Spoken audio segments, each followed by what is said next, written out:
Making music is one thing, but then what do you do with it afterwards? It might sound like a rhetorical dumb question, but it's actually not. I really like to ask a lot of music producers and musicians, like, what is your goal in life? Like, what is your goal with music? What are you trying to do with your music? Are you just trying to make music for the fun of it, or are you trying to get somewhere with it? And believe it or not, sometimes I get a response like, no, I just do it for fun. It just helps me relax.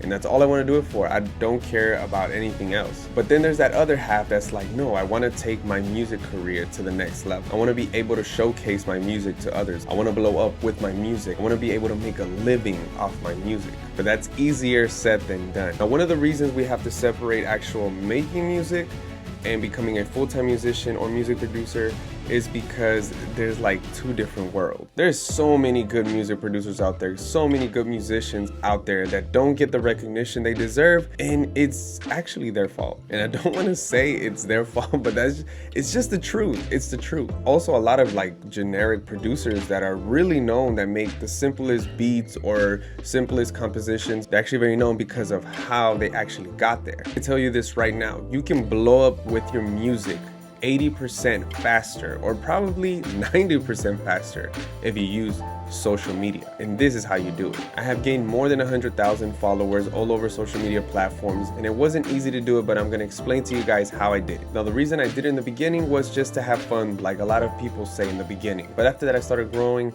and growing more, and then I said, you know what, I actually can make some money off of this. Not only did I say that, a lot of opportunities presented themselves as well. And the obvious reason why I would want to blow up is because who doesn't want to live off what they love doing? I mean, it's almost like a no-brainer, right? So the fastest way you can blow up on social media right now is by repurposing content. And if you have no idea what that means, I'll explain that in a minute. Let me just ask the question, do you even make content? If you already make some content, write down in the comments, I make some content. I'm going to be shouting out some of you guys today. And also don't forget to hit that like button. Now, if you don't know what repurposing content means, all it means is that you're putting the same video throughout all platforms. So that means TikTok, YouTube Shorts, and Instagram Reels. Those are the best 3 platforms you can use right now. And the fastest way to start blowing up some videos is by making some short form content. And by short form, I mean like literally 5 to 10 seconds. Make sure when you record your videos, your camera image is actually clear and people understand the purpose of the content. There's a lot of people that just record whatever and they just throw it out there, and it's like,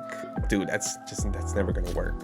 You could go look at my Instagram for some examples, but there's a lot of other people you can get examples from as well. Just make sure you have a clear image of what exactly you're trying to represent. And also use a lot of sounds. Like right now, if you're using a lot of sounds from TikTok or Instagram, most of the time they tend to blow up if you just go with the trend. And I don't mean just follow any single trend. I usually try to follow some sounds that are gonna go with my niche. So if I'm gonna use a sound, I'm gonna purpose it talking about music. Like for instance, I do some funny reels where I'm just talking about artists, where I'm just making fun of them a little bit and it's all jokes. Those actually tend to do pretty good. And it doesn't mean you only have to do sounds. You can mix them up here and there, throw your music in there once in a while, make something entertaining, then make something inspiring, then make something educational. Just keep throwing stuff on the platforms that's not trash. Like, don't just post like a black screen or an image with a sound over it or something. That's not gonna work. So make sure you're posting consistently.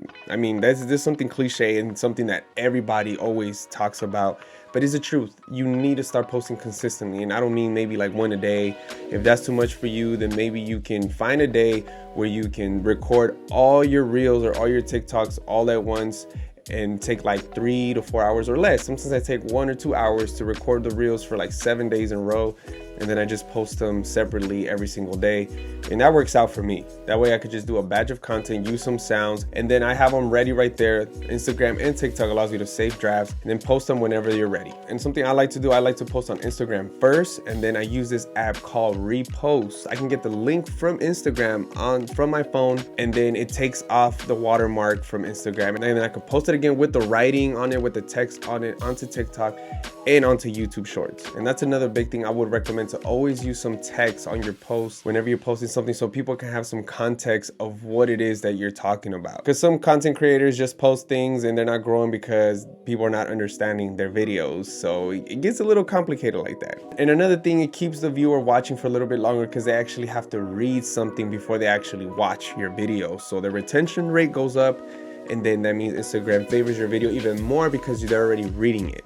The whole purpose is for them to stay on the platform anyways. And if you're already a musician or a music producer that has a studio, like I have my own studio here, a lot of people are drawn to that. Make sure you're showing that in the post, like the very first second of your video. Make sure you're already showing that because people are very drawn to it. They're most likely going to click on it and stay on it just to look at that, and then they're going to enjoy the rest of your video. So make sure you're following through with what your audience wants to see. And the reason why posting on social media is so important, because your exposure is going to get so big to the point where these followers turn into customers. You can lead them to wherever you want. You can lead them to your Spotify, to your website, to your merch store, wherever you want. Eventually they become fans and they want to support you. And the best part about it is that social media doesn't charge you to post. I'm not sure if that'll change later on. Hopefully not. But YouTube, Instagram, or TikTok, they don't charge a dime right now to post. It's free advertisement, free promotion. I mean, come on. And believe me, social media has definitely changed my life in a good way. And if you want to see how music has changed my life using social media,